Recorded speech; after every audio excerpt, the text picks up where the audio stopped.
नमस्कार, तपाईहरुलाई स्वागत छ नेपाल अनलाइन स्कुलको युट्युब च्यानलमा। हाम्रो युट्युब च्यानलमा कक्षा नर्सरीदेखि मास्टरसम्मका सबै विषयका सबै भिडियोहरू उपलब्ध छन्। तपाईहरुले युट्युबमा गएर अथवा फेसबुकमा गएर नेपाल अनलाइन स्कुल भनी सर्च गरेर हाम्रो भिडियोहरू हेर्न सक्नुहुनेछ। हामीले हरेक कक्षाको हरेक विषयको old question, model question, concept based question साथसाथै च्याप्टर वाइज क्वेसनका सोलुसन्सको भिडियो बनाएर युट्युब तथा फेसबुकमा हालेका छौँ। ती भिडियोहरू हेरेर तपाईहरुले आफ्नो कन्सेप्ट क्लियर गर्न सक्नुहुन्छ, आफ्नो नलेज बढाउन सक्नुहुन्छ, साथसाथै आफ्नो एक्जाम पनि राम्रो गर्न सक्नुहुन्छ। र हाम्रो भिडियोलाई लाइक र शेयर गरेर धेरैभन्दा धेरै विद्यार्थीहरू समक्ष पुर्याइदिन म विनम्र अनुरोध गर्दछु। साथसाथै यस्तै नयाँ नयाँ कन्टेन्टहरू, नयाँ नयाँ भिडियोहरू हेर्नको लागि हाम्रो युट्युब च्यानल नेपाल अनलाइन स्कुललाई सब्स्क्राइब गरिदिनु होला। सधैँ चाहिँ म कृष्णदास हजुरहरूलाई स्वागत गर्दछु। आज चाहिँ हामी कक्षा 9 को नेपाली पाठ्यपुस्तक नेपाली किताबको यो कञ्चनजङ्घालाई नियाल्दा भन्ने जुन हाम्रो नियात्रा हामीले पढेका थियौँ त्यसको अभ्यास खण्डमा छौँ। आज चाहिँ हामी यसको शब्द भण्डारको अभ्यास, बोध र अभिव्यक्तिको अभ्यास, प्रश्न उत्तरहरू साथसाथै यसका व्याख्या गर अनि अरू प्रश्नहरू पनि गर्नेछौँ। त्यसो भए अब सुरु गरौँ ढिला नगरिकन। पहिलो शब्द भण्डारको अभ्यास छ हाम्रो, है त। ल हेरौँ, दिएका अर्थ आउने शब्द पाठबाट खोजेर लेख्नुहोस् भनेको छ। ल अब यहाँ जुन शब्दहरू छन् अथवा पदावलीहरू छन्, यी पदावलीहरूको अथवा यी पदावलीहरूले भन्न खोजेको अर्थ, बुझाउन खोजेको अर्थ के हो हामीले पाठबाट खोजेर लेख्नुपर्ने, है त। ल हेरौँ, गौरव वा महिमाले युक्त, यो के हो त? गौरव वा महिमाले युक्त भनेको तपाईँले पाठबाट हेर्न सक्नुहुन्छ। गौरवशाली के हो अरे? गौरवशाली। ल अर्को जाउँ, सुन्दर हुनाको भाव, सुन्दर हुनाको भाव भनेको सौन्दर्य, यो पनि पाठमा छ है, तपाईहरुले हेर्नु होला। त्यस्तै आँखा, आँखाको उस्तै अर्थ के हो त? नयन, नेत्र, चक्षु, है, पाठमा नयन भन्ने शब्द छ। अर्को हेरौँ, बिर्सनै नसकिने, भुल्न नहुनेलाई के भनिन्छ? अविस्मरणीय, है, अविस्मरणीय, अविस्मरणीय।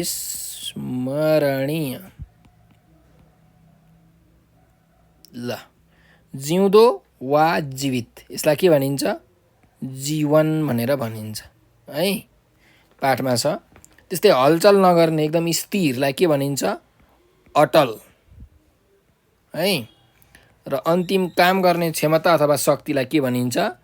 सामर्थ्य, है, सामर्थ्य। तपाईहरुले पाठबाट यो सबै शब्दहरू भेटाउन सक्नुहुन्छ। अब जाउँ अर्को प्रश्नमा, नियात्रामा प्रयोग भएका निम्नलिखित पद अथवा पदावलीको अर्थबारे शब्द छलफल गर्नुहोस् अरे, है। यिनीहरूको अर्थ के हो, यिनीहरूबारे हामीले छलफल गरौँ। ल हेरौँ, कञ्चनजङ्घा भन्ने शब्द छ। अब कञ्चनजङ्घा भन्ने शब्दको अर्थ के हो त भन्दा, एउटा अर्थ हुन्छ कञ्चन भनेको एकदमै सुन्दर, स्वच्छ, राम्रो, हैन, पवित्र भनेको कञ्चन। अनि जङ्घा भनेको तिग्रालाई हामी के भन्छौँ? जङ्घा भनेर भन्छौँ, है। त्यही भएर एकदम स्वच्छ अथवा सफा तिग्रा भनेको कञ्चनजङ्घा, एउटा यसको अर्थ यो भयो। त्यस्तै अर्को भनेको चाहिँ अब त्यहाँको स्थानीयले कञ्चनजङ्घालाई आफ्नै खालका अर्थहरू लगाउँछन्। कसैले चाहिँ सुन, चाँदी, मणि, अन्न, त्यस्तै पवित्र ग्रन्थको अर्थ लगाउँछन्, त्यो भनेको कञ्चनजङ्घा हो भनेर। त्यस्तै कसैले चाहिँ अटलता र पवित्रता भनेर भन्छन्, है, कञ्चनजङ्घाको अर्थ। अब तपाईहरुले यो तीनटै अर्थहरू लेख्न सक्नुहुन्छ, है। ल अर्को जाउँ, धावन मार्ग। धावन मार्ग भनेको चाहिँ धावकहरू हुन्छ नि, कुद्ने व्यक्तिहरूलाई धावक भनिन्छ। हो त्यो धावकहरूले हिँड्ने बाटोलाई धावन मार्ग भनेर भनिन्छ, भनेको मानिस हिँड्ने एउटा बाटोलाई धावन मार्ग भनेर भनिन्छ, धाउने बाटो, है। ल अर्को हेरौँ, हिम श्रृङ्खला। हिम श्रृङ्खला भनेको के हो त भन्दाखेरि हिमालहरूको सिलसिला, हिमालहरू चाहिँ सिलसिलाबद्ध मिलेर बसेका हुन्छन्, त्यसलाई के भनिन्छ? हिम श्रृङ्खला भनेर भनिन्छ, है। हिमालहरूको चाहिँ सिलसिला मिलेर बसेको अथवा हिमालहरूको श्रृङ्खलालाई के भनिन्छ? हिम श्रृङ्खला भनिन्छ। अर्को जाउँ, मनोरम दृश्य। मनोरम दृश्य भनेको मनलाई एकदमै आनन्द हुने खालका दृश्यहरू, मन रमाउने दृश्यहरूलाई मनोरम दृश्य भनेर भनिन्छ। अर्को जाउँ बुद्धिमानी। बुद्धिमानी भनेको एकदमै तीक्ष्ण बुद्धि भएको हैन, तिखो बुद्धि भएको, बुद्धि विवेक भएकोलाई बुद्धिमानी भनेर भनिन्छ। त्यसपछि स्वीकारोक्ति। स्वीकारोक्ति भनेको स्वीकार गर्नुको भाव है, के अरे स्वीकार गर्नुको भाव अथवा मान्नुको भावलाई स्वीकारोक्ति भनिन्छ। त्यस्तै प्राकृतिक सौन्दर्य। प्राकृतिक सौन्दर्य भनेको के हो? प्रकृतिमा भएका वस्तुहरूको सुन्दरतालाई के भनिन्छ? प्राकृतिक सौन्दर्य भनेर भनिन्छ। ल अब जाउँ अर्को अभ्यासमा, 3 नम्बरको अभ्यासमा। शब्दकोश हेरेर दिएका शब्दको अनेक अर्थ लेख्नुहोस् भनेको छ। ल यिनीहरू चाहिँ अनेकार्थी शब्दहरू रहेछन्, अनेक अर्थ भएको है। एउटा भन्दा धेरै अर्थ भएको शब्दलाई हामी अनेकार्थी शब्द भनेर भन्छौँ। जस्तो अब यहाँ हेरौँ, तिर भन्ने शब्द छ। अब यो तिर भनेको के हो त? एउटा भनेको चाहिँ नामयोगी हो है, म जङ्गलतिर जान्छु भनेको जङ्गलतर्फ जान्छु भनेको है। एउटा तिरको अर्थ हुन्छ नामयोगी अथवा तर्फ है। र त्यस्तै तिरको अर्को अर्थ चाहिँ के हुन्छ भन्दाखेरि जुन नदीको किनार हुन्छ, खोलाको किनार हुन्छ, तट भनिन्छ जसलाई, त्यो भनेको पनि के हो त? तिर हो है। नदीको किनार भनेर एउटा लेख्न सक्नुहुन्छ अर्थ, अर्को तर्फ भनेर लेख्न सक्नुहुन्छ है। त्यस्तै चुली। अब चुली भनेको के हो? एउटा अग्लो शिखरलाई पनि के भनिन्छ? चुली हैन, हिम चुली, हिमालको चुली भनेर भनिन्छ नि, अग्लो शिखर। त्यस्तै अर्को चुली भनेको के हो भन्दाखेरि रास है। अब हरिले एक चुली खाना खायो भनेको के हो? एक रास खाना खायो भनेको है, धेरै भन्न खोजेको। यसको दुईटा अर्थ के भयो? एउटा अग्लो शिखर, अर्को भनेको चाहिँ रास। ल अर्को जाउँ, किन भन्ने शब्द छ। किन भनेको के हो त? एउटा किन्ने काम, तिमी स्याउ किन, किन्ने काम एउटा अर्थ भयो। र अर्को अर्थ किन भनेको के हो त? कारण, तिमी किन पोखरा जान्छौ भनेको कारण सोधेको हो नि त हैन। पोखरा जानुको कारण के हो भनेर सोधेको। त एउटा किन भनेको चाहिँ किन्ने काम, अर्को किन भनेको चाहिँ कारण अथवा प्रश्न जनाउने शब्द भनेर पनि लेख्न सक्नुहुन्छ। अर्को जाउँ अर्थ। अर्थ भनेको के हो?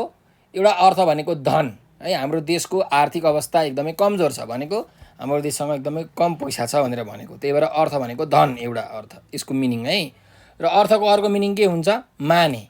यसको अर्थ के हो भन त भनेर हामी सोध्छौँ नि, भनेको यसको मिनिङ के हो भनेर भनेको है। नेपालीमा भन्दा यसले भन्न खोजेको कुरा यसको माने के हो भनेर भन्न खोजेको। भनेपछि एउटा अर्थको अर्थ के हुने रहेछ त? माने। त्यस्तै अर्को धन।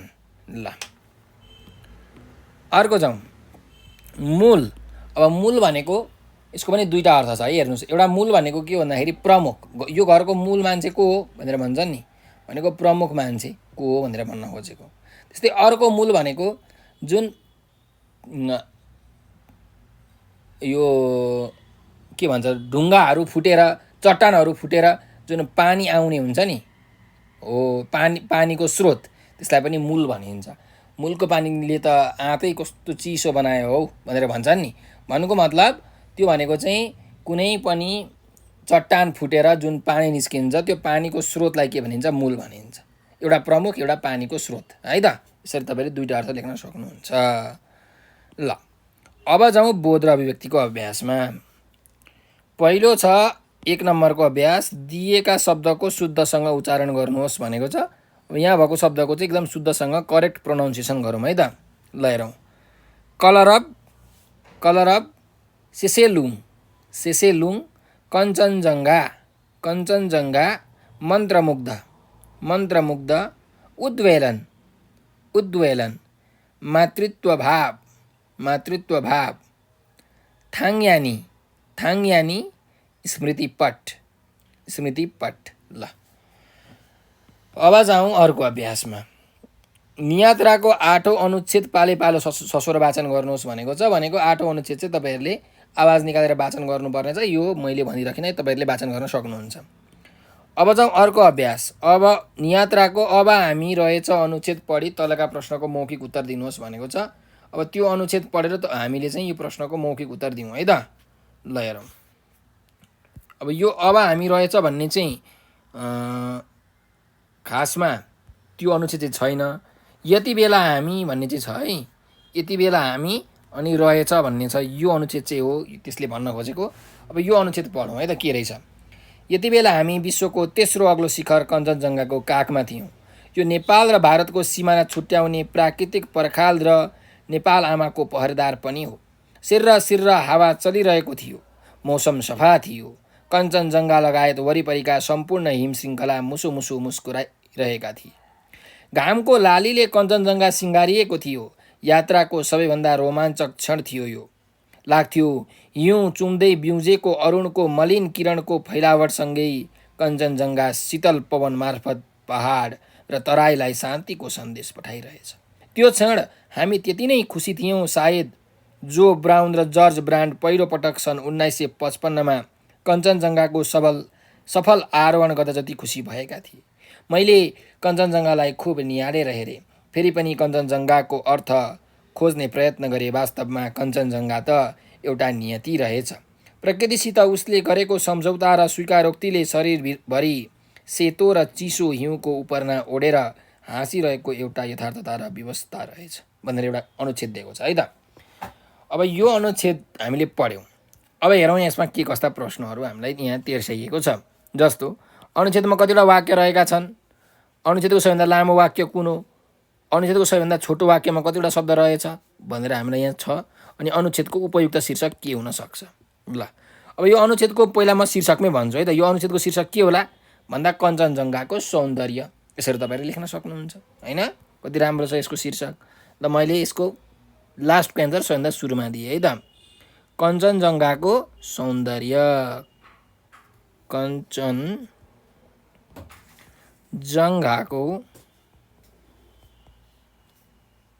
सौन्दर्य,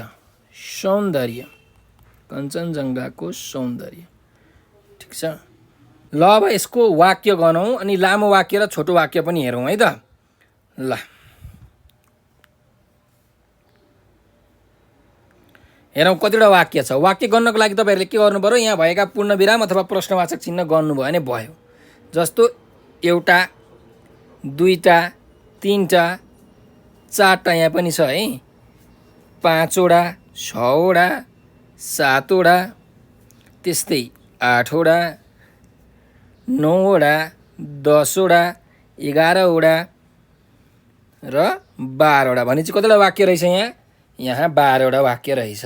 ल अब लेखौँ यो अनुच्छेदमा कतिवटा वाक्य रहेछन् त 12वटा।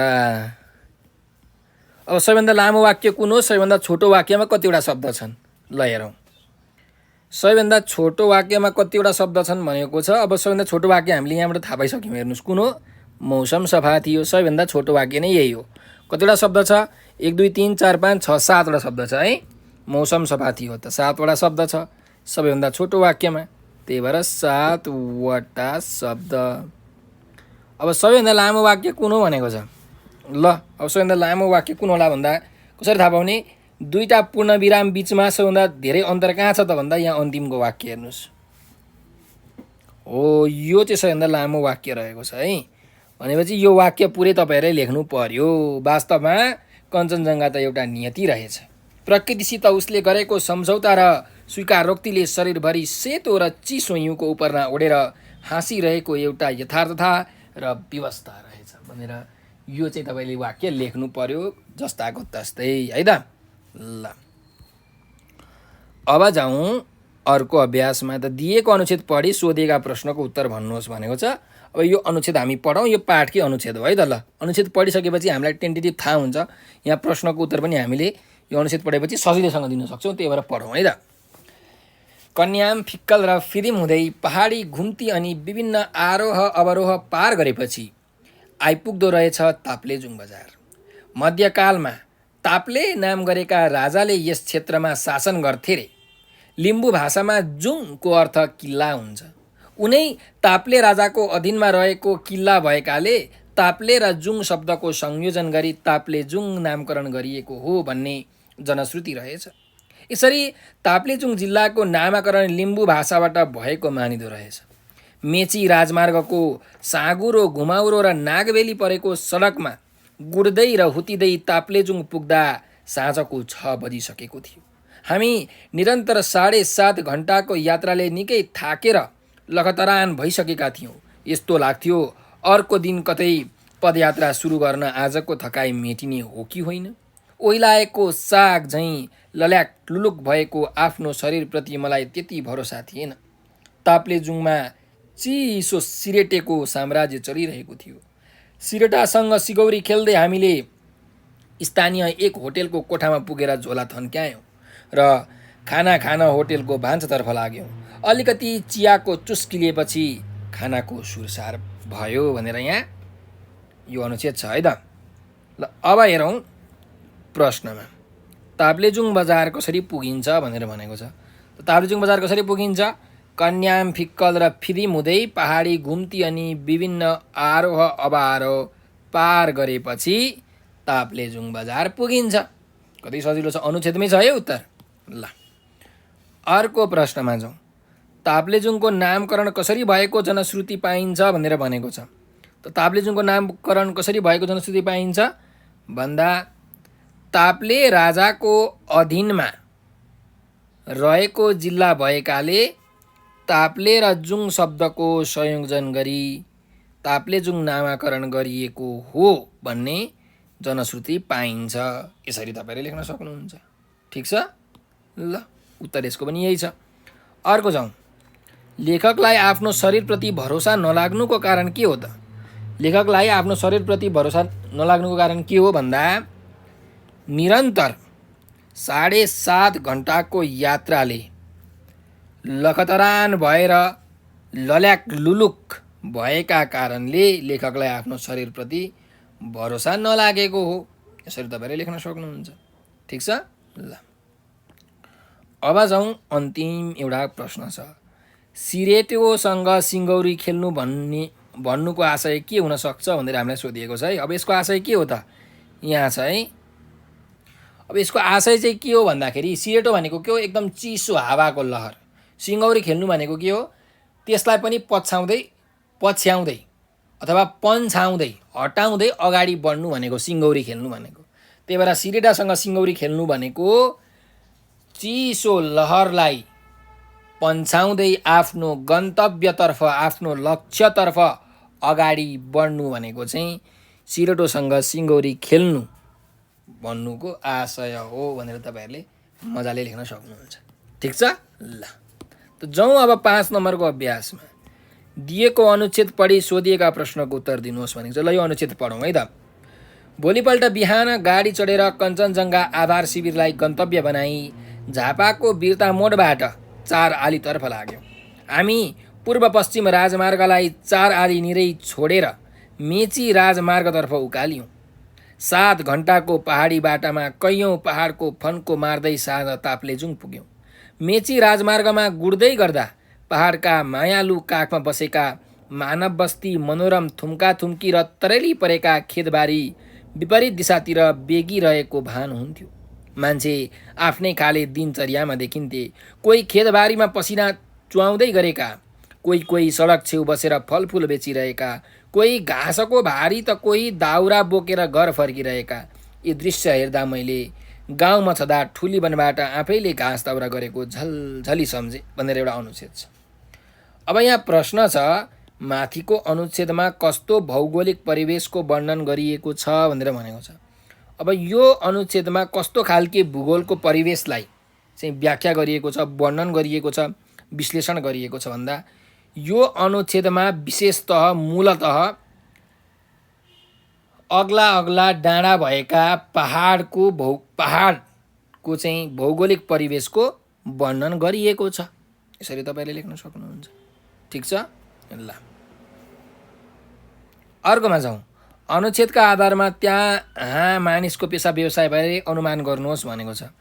अब अनुच्छेदको आधारमा त्यहाँका मानिस कोही खेतबारीमा पसिना चुहाउँदै गरेका किसान थिए, कोही सडक छेउ बसेर फलफुल बेचिरहेका व्यापारी थिए, कोही घाँसको भारी त कोही दाउरा बोकेर घर फर्किरहेका गृहिणीहरू थिए भनेर तपाईँहरूले यसरी लेख्न सक्नुहुन्छ है।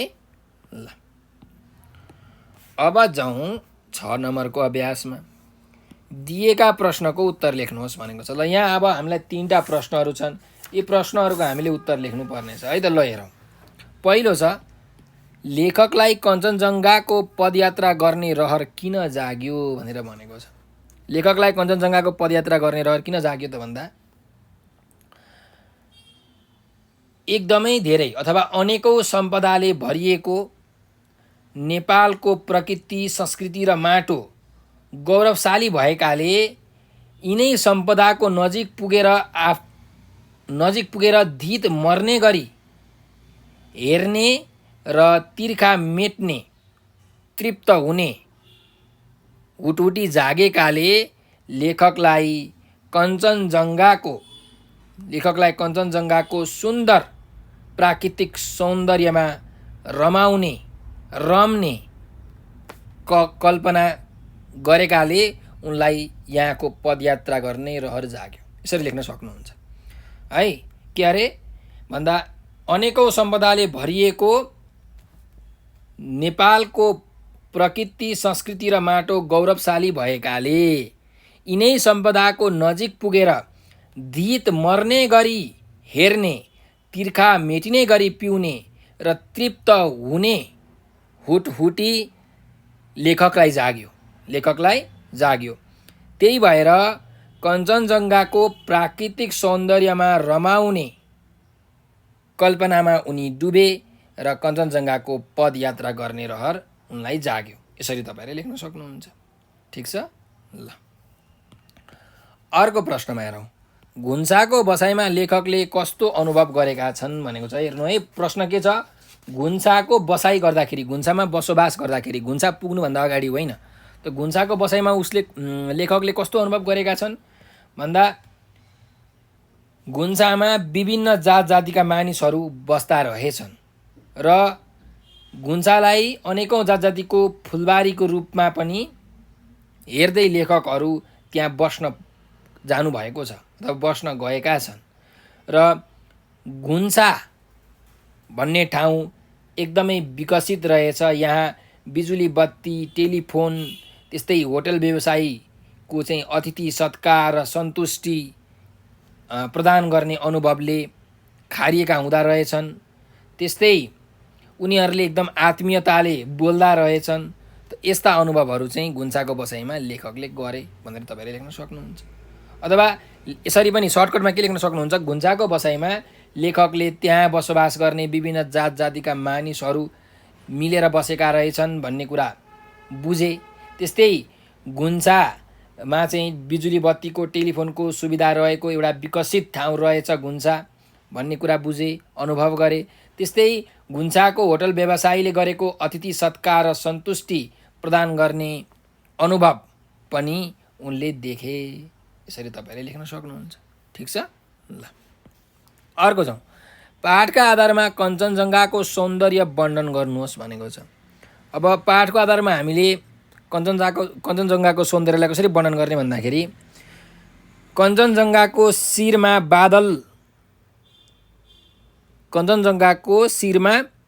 बादलले ढाक्न खोज्दाखेरि हावालाई झोक चलेर बादलको झुल्कालाई माथिबाट उचाल्यो अनि त्यो बादलहरूलाई छरपष्ट बनाइदियो। त्यस्तै नेपाल र भारतको सिमाना छुट्याउने प्राकृतिक पर्खालको रूपमा रहेको कञ्चनजङ्घामा चाहिँ सिर्र हावा चलिरहेको थियो, जसले गर्दा मौसम पनि एकदमै सफा भएको थियो। वरिपरिका सम्पूर्ण हिम श्रृङ्खलाहरू मुस्कुराइरहेका थिए। घामको लालीले कञ्चनजङ्घा सिँगारिएको थियो र यो स्थिति लेखकलाई सबैभन्दा रोमाञ्चित बनाउने क्षण थियो। हिउँ चुमेर बिउजेको अरुणको मलिन किरणको फैलावटसँगै कञ्चनजङ्घा शीतल पवन मार्फत पहाड र तराईलाई शान्तिको सन्देश पठाइरहेको जस्तो लेखकलाई भान भयो। यसरी कञ्चनजङ्घाको सुन्दरताको वर्णन गरिएको छ हाम्रो पाठमा भनेर तपाईँले लेख्न सक्नुहुन्छ। ठिक छ ल। अब यसमा अरू कुराहरू पनि तपाईँले थप्न सक्नुहुन्छ है। जस्तो यो सेतो र चिसो हिउँको उपरना ओढेर हाँसिरहेको जस्तो कञ्चनजङ्घा देखियो, यसरी पनि यो एउटा लाइन थप्न सक्नुहुन्छ। है। ल अर्को जाउँ, अर्को अभ्यासमा जाउँ। 7 नम्बरको अभ्यासमा नियात्रा पढेपछि हिमालको सुन्दरताका बारेमा मनमा उत्पन्न भाव समेटी एउटा अनुच्छेद तयार पार्नुहोस् भनेको छ। अब हामीले यो नियात्रा पढ्यौँ, अब हिमालको सुन्दरता त कस्तो हुने रहेछ त, लेखकले भनेअनुसार त होइन एकदम रमणीय हुने रहेछ। अब तपाईँको मनमा चाहिँ कस्तो भावना उठ्यो त होइन, त्यो समेटेर तपाईँहरू एउटा अनुच्छेद तयार पार्नु पऱ्यो है। अब तपाईँको मनमा कुनै हिमाल घुम्न जाने रहर जागेको छ होला। किन घुम्न जाने त भन्दाखेरि त्यहाँको चिसो हावासँग रमाउन, त्यहाँको हरियाली वातावरण, पहाडको हरियाली वातावरण, त्यस्तै हिमालको सेता हिउँहरूसँग खेल्ने रहर होइन। त यस्ता विविध कुराहरू तपाईँहरूले समेटेर एउटा अनुच्छेद लेख्न सक्नुहुन्छ है। ल अर्को जाउँ, नियात्राका आधारमा पदयात्राका रमाइला क्षण र आइपर्ने कठिनाइ चर्चा गर्नुहोस् भनेको छ। अब रमाइला क्षण भनेको के हो भन्दाखेरि त्यहाँको प्राकृतिक सौन्दर्यसँग चाहिँ घुलमिल हुनु होइन, विभिन्न प्रकारका हिम नदीहरूको अवलोकन गर्नु, त्यस्तै पहिरोहरू झर्दाखेरि त्यो जुन डर छ हो त्यो डरलाई जितेर अघि बढ्नु, त्यो पनि एक प्रकारको रमाइलो क्षण हो। त्यस्तै जब कञ्चनजङ्घालाई देखिन्छ त्यसको सुन्दर आकृतिले गर्दाखेरि पुरै मनमा उल्लास छाउनु, मनमा प्रसन्नता छाउनु, त्यो कतिको रमाइलो क्षण होला। अब आइपर्ने कठिनाइहरू त धेरै कठिनाइहरू छन्, कहिले पहिरो जाने, कहिले अब यो हिम चितुवाले आइदेला आएर लग्ला कि भन्ने डर पनि हुने होइन। त्यस्तै अब कुनै बेला मौसम फेरबदल भएर एक्कासी माथिबाट चाहिँ हिउँको बर्सात आएर लग्ने पो हो कि भन्ने डर हुने, आफ्नो जुन मृत्यु छ त्यो मृत्युलाई आफू सँगसँगै हिँडिरहेको जस्तो अनुभूति हुन्थ्यो, त्यो चाहिँ एकदम कठिनाइको क्षण हुन्थ्यो है। अब यस्तै कुराहरूलाई तपाईँहरूले समेटेर लेख्न सक्नुहुन्छ है। अब जाउँ अर्कोमा, हाम्रो यात्राको बाटो लाग्यो अनुच्छेद पढी कुनै 3वटा प्रश्न निर्माण गर्नुहोस् र उक्त प्रश्नको उत्तर लेखी शिक्षकलाई देखाउनुहोस् भनेको छ। ल यो हामी हेरौँ है त, हाम्रो यात्राको ड्यास बाटो लाग्यो भनेर अनुच्छेद पढौँ। यो अनुच्छेदको बाट 3वटा प्रश्न निकाल्नु पर्यो है। ल हेरौँ यो अनुच्छेद कहाँ छ। ल हाम्रो यात्रा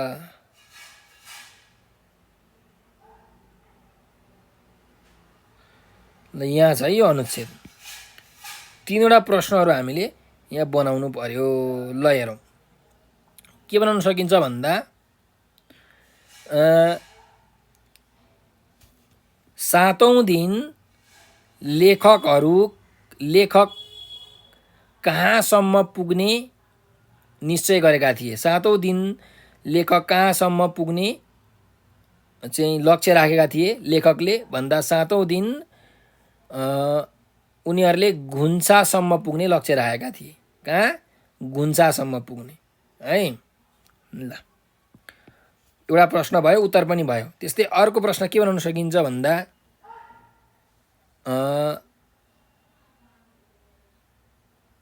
अर्को प्रश्न कहाँबाट बनाउने भन्दाखेरि, ल लेखकले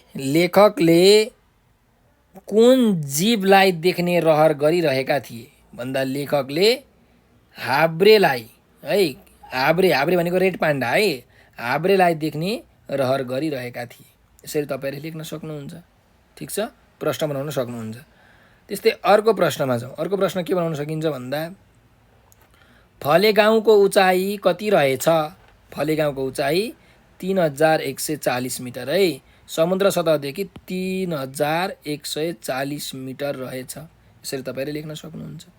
त्यस्तै अब अरू प्रश्नहरू पनि तपाईँहरूले बनाउन सक्नुहुन्छ है। त्यस्तै फलेगाउँमा पुगेपछि लेखकलाई कस्तो लाग्यो, यसरी तपाईँहरूले प्रश्न बनाउन सक्नुहुन्छ हैन। ल अब जाउँ अर्को अभ्यासमा।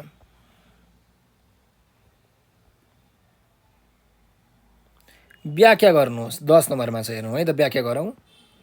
के छ त व्याख्या गर्नुपर्ने भन्दा, वास्तवमा जीवन भन्नु नै यात्रा रहेछ, यात्रा चाहिँ जोखिम नमोलिकन कहिल्यै पुरा हुँदो रहेनछ भनेर एउटा यहाँ चाहिँ पदावली दिएको छ।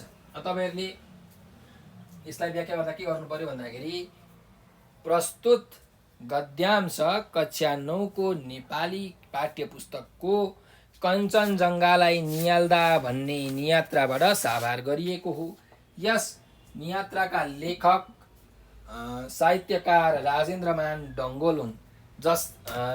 यो नियात्रामा चाहिँ लेखकले कञ्चनजङ्घा हिमाल पुग्दासम्म जे अनुभूतिहरू गरेका छन्, जे जस्ता कठिनाइहरू उनीले भोगेका छन्, त्यसको बारेमा बडो आकर्षक ढङ्गले आफ्नो विचार राखेका छन्।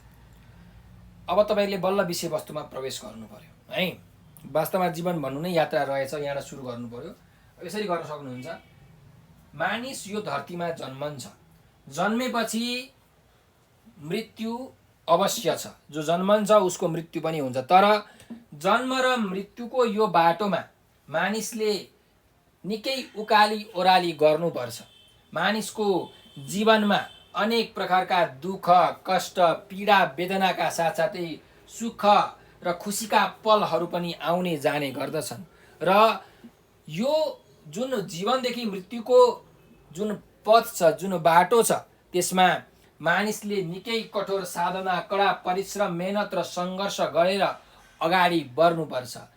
जीवनमा आएका सानादेखि ठुला सबै चुनौतीहरूलाई आफ्नो यो यात्रामा अघि बढ्ने साथीको रूपमा उसले लिनुपर्ने रहेछ है। साथीको रूपमा उसले लिनुपर्छ अथवा पर्ने रहेछ।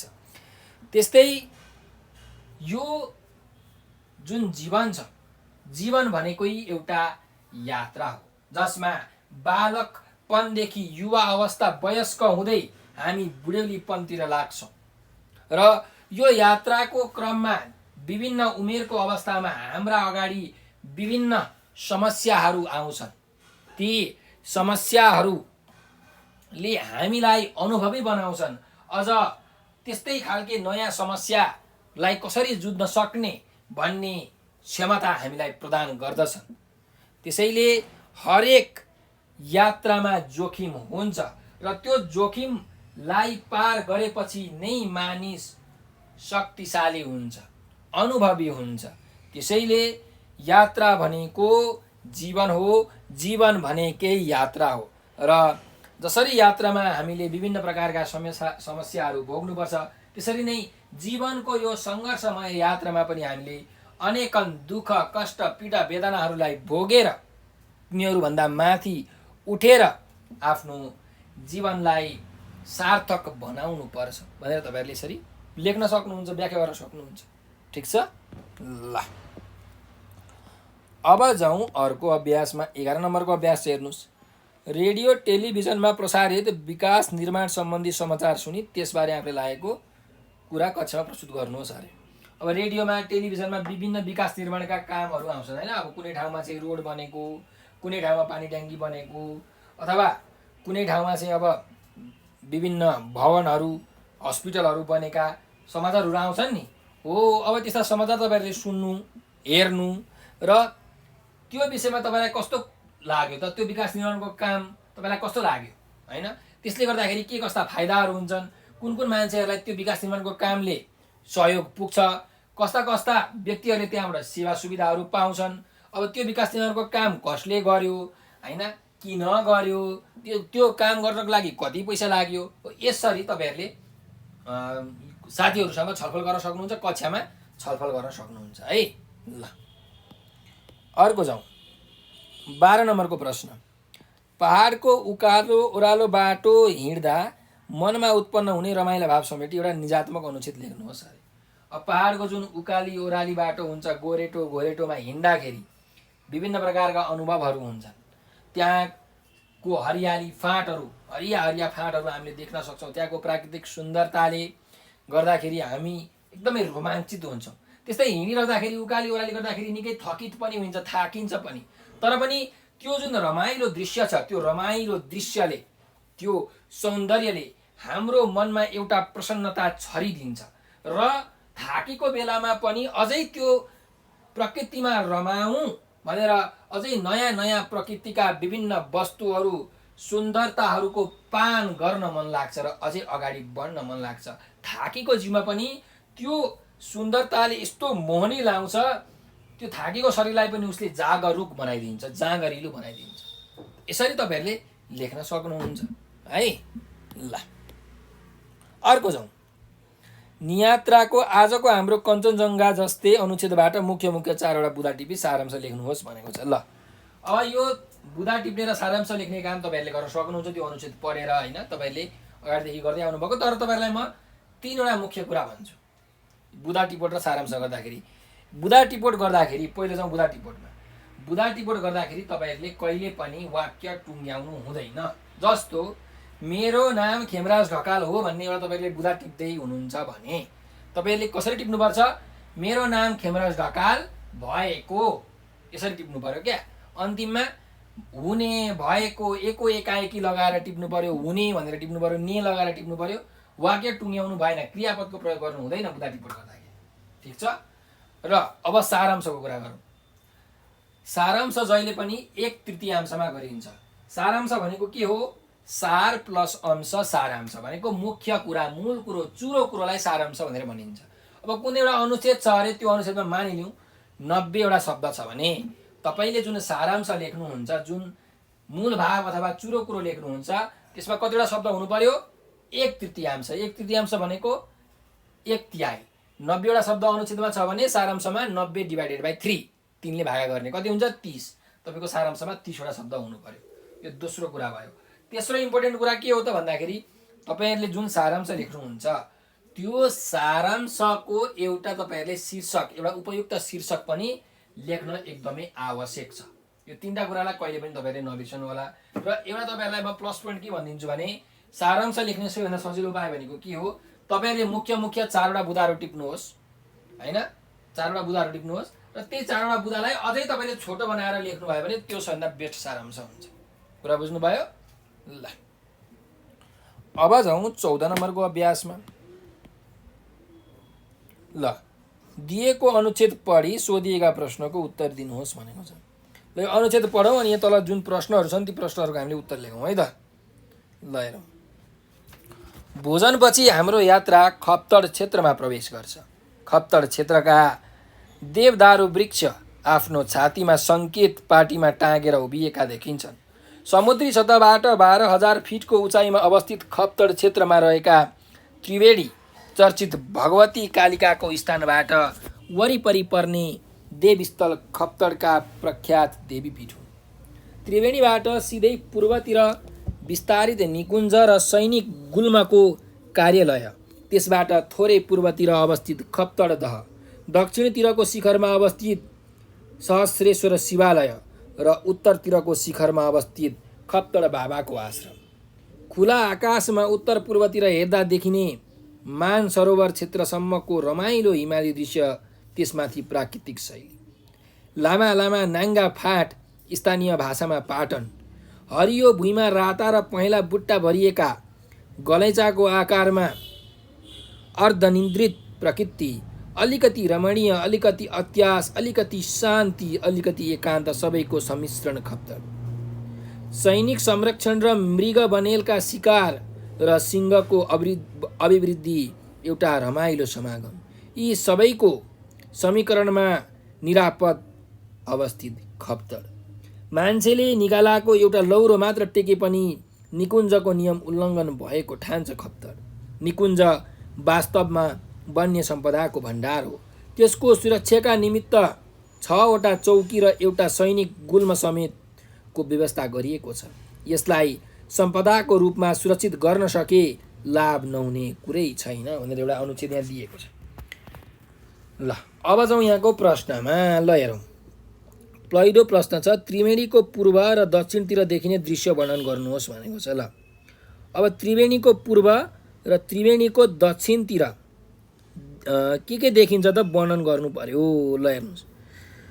अब त्रिवेणीको पूर्वतिर निकुञ्ज है, खप्तड निकुञ्ज र सैनिक गुल्मको कार्यालय, अनि खप्तड दह है, यो पनि अझै पूर्वतिरै हो है त्रिवेणीबाट। त्यस्तै दक्षिणतिर के छ? दक्षिणतिर सहस्रेश्वर शिवालय, शिखरमा अवस्थित सहस्रेश्वर शिवालय। ल यति कुरा हो।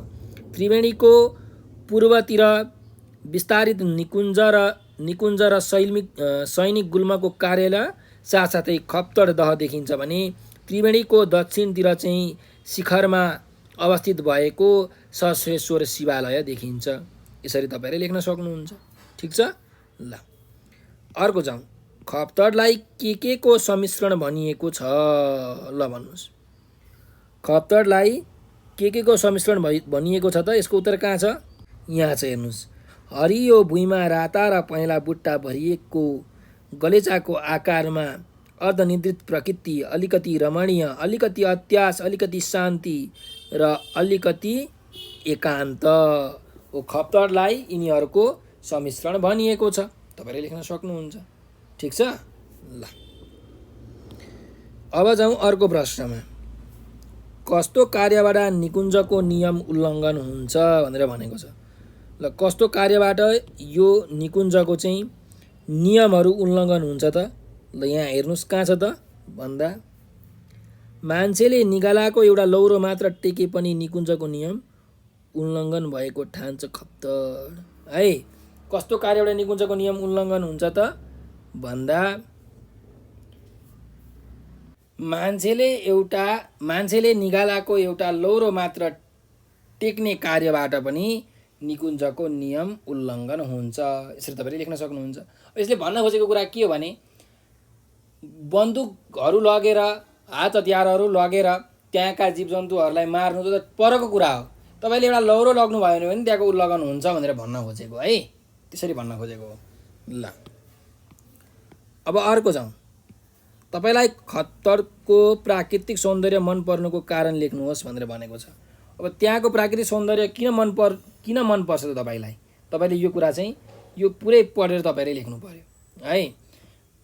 समुद्र सतहबाट 12,000 फिटको उचाइमा छ भनेपछि त्यहाँ एकदमै खप्तड क्षेत्रमा चाहिँ एकदमै चिसो हावा बहन्छ, जसले हामीलाई एकदम के भनौँ, एकदम स्वच्छ, एकदमै निर्मल भावना प्रदान गर्दछ। त्यही भएर मलाई मन पर्दछ। त्यस्तै त्यहाँ रहेका विभिन्न चाहिँ हरियाली क्षेत्रहरू, त्यहाँ रहेको प्राकृतिक शैली, त्यहाँ रहेको चाहिँ विभिन्न जीवजन्तुहरूको कारणले गर्दाखेरि तिनीहरूको दृश्यावलोकन गर्नलाई पनि एकदम रमणीय स्थल हो खप्तड। त्यही भएर पनि मलाई यो खप्तड मनपर्छ। यसरी तपाईँले लेख्न सक्नुहुन्छ। ठिक छ। ल अब यो दुइटालाई सम्मिश्रण गरेर तपाईँले मिलाएर लेख्नुलाई है त वाक्यलाई। अर्को जाउँ। भाषा संरचना पहिचान गर्नुहोस् भनेको छ। ल हेरौँ। उपयुक्त वर्ण विन्यास पहिचान गर्नुहोस् भनेको छ है। अब यहाँ कुन चाहिँ शब्द ठिक हो त? कार्यालयको 4वटा शब्द दिएको छ। यो यो यो यो कुन चाहिँ ठिक हो? यो सुरुको ठिक हो है। अरू गल्ती छ। ल यो भइहाल्यो। अर्को जाउँ। मान्छेले निगालाको एउटा लौरो मात्र टेक्यो वाक्यमा उद्देश्य र विधेय पहिचान गर्नुहोस् भनेको छ। उद्देश्य र विधेय चाहिँ पहिचान गर्नु पर्यो यो वाक्यमा। अब हेर्नुहोस् के हो त उद्देश्य र विधेय भनेको? कुनै पनि वाक्यमा चाहिँ उद्देश्य भनेको चाहिँ खासमा कर्ता हो, काम गर्ने मान्छे भनेको चाहिँ उद्देश्य हो भने विधेय भनेको के हो? क्रियापद हो है।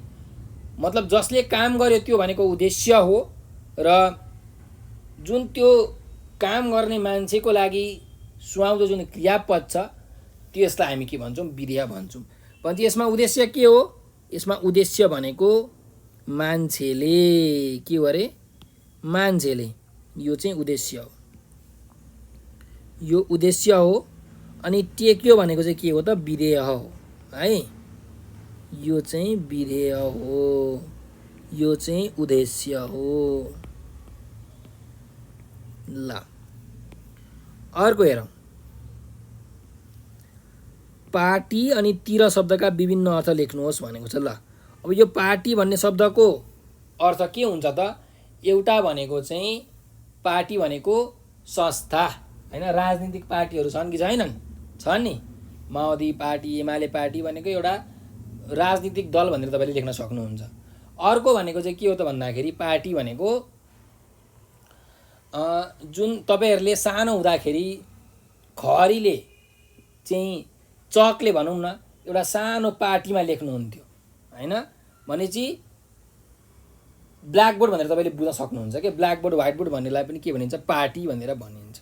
त अर्को यो पार्टीको अर्थ के भयो त विद्यालयमा लेखेर पढाइने साधन हैन।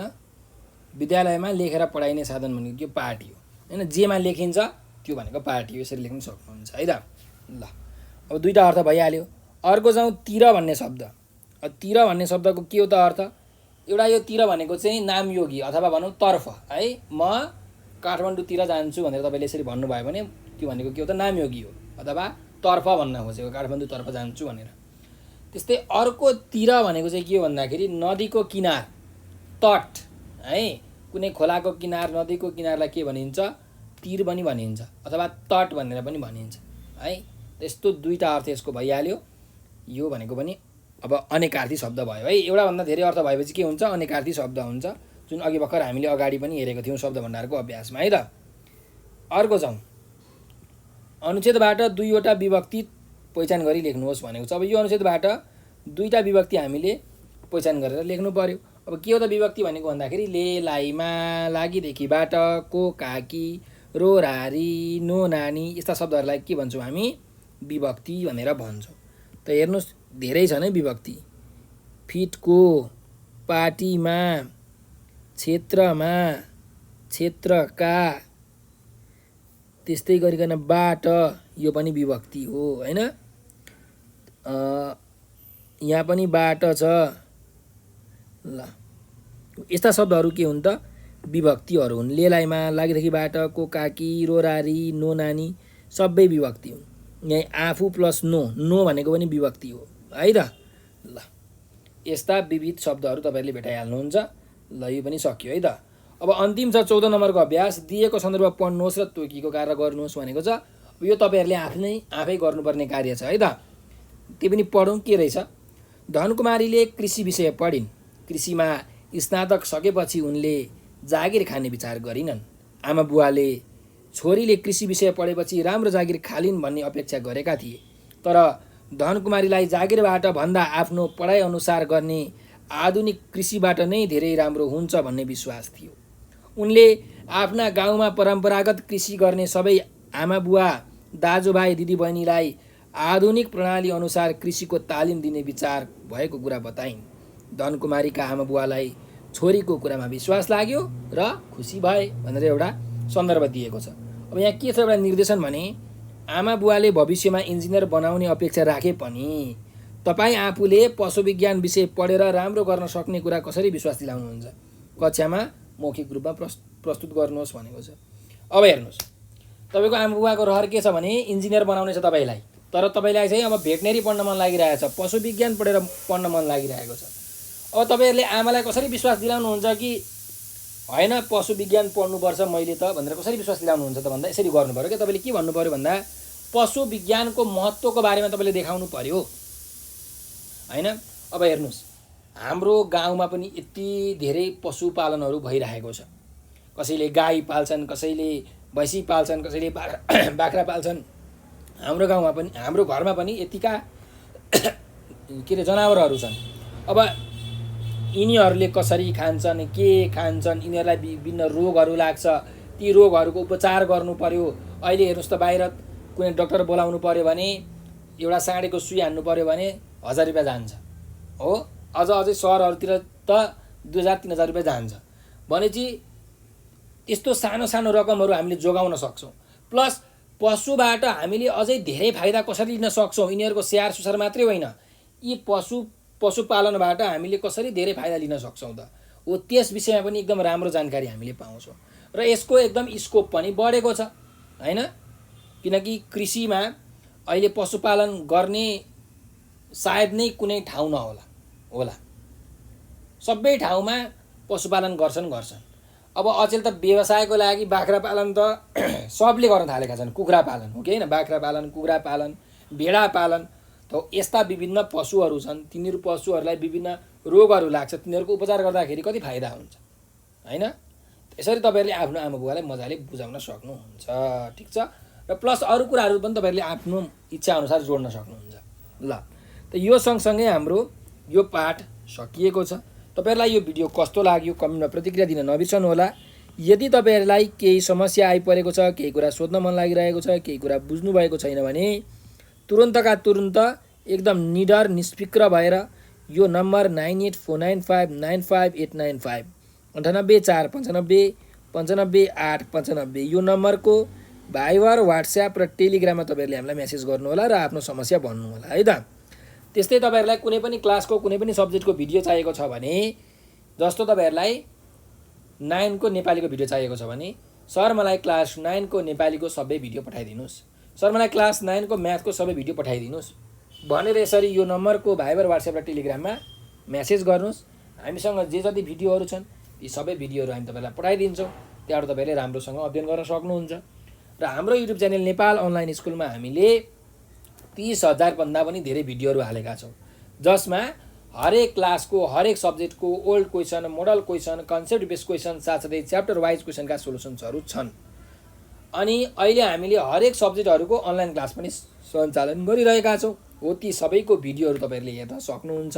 त्यो अनलाइन क्लासमा तपाईहरु जोइन हुन सक्नुहुन्छ। त्यसको लागि हाम्रो यो नम्बरमा मेसेज गर्नु होला र हाम्रो भिडियोहरूलाई लाइक र शेयर गरेर धेरै भन्दा धेरै विद्यार्थीहरू समक्ष पुर्याइदिन म विनम्र अनुरोध गर्दछु। हाम्रो नेपालमा गरिबीको कारणले गर्दाखेरि अथवा भनौँ आर्थिक अवस्था एकदमै कमजोर भएका कारणले गर्दाखेरि दुर्गम क्षेत्रमा बस्ने विद्यार्थीहरूले बालबालिकाहरूले राम्रोसँग पढ्न पाएका हुँदैनन्। त्यसैले तपाईले एउटा शेयर गरिदिनु भयो भने के थाहा ती विद्यार्थीहरूले यो भिडियो पाउँछन् कि उनीहरू खुसी भएर तपाईलाई धन्यवाद दिन्छन् कि।